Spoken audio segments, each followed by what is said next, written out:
রান্নাটা করে ফেলাস না লো।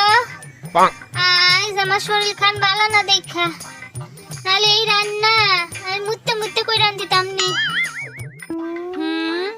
আমি এখন ইম্পর্টেন্ট একটা কাম করতেছি, পারতাম না।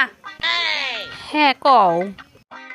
পেটকি কসুর পেলকা কইরা ফেলাছে।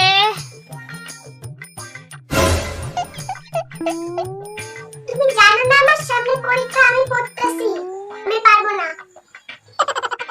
আজ আমার শরীরটা ভালো না দেখা আমার মাইয়াগুলা আমার দুঃখ বুঝলো না গো। আই টুনির মা দিদি, কও শিকুল দিদি। পাশের বাড়ি ঝগড়া লাগছে, দেখতে যাবেন না? কি তাকো? তাড়াতাড়ি আহো। হ্যাঁ আসতেছি আগাও। চুলটা সাতলায় যাই, এমনি তো আমার কপাল পুরা। দুইটা মেয়ের একটাও দুঃখ বুঝলো না আমার।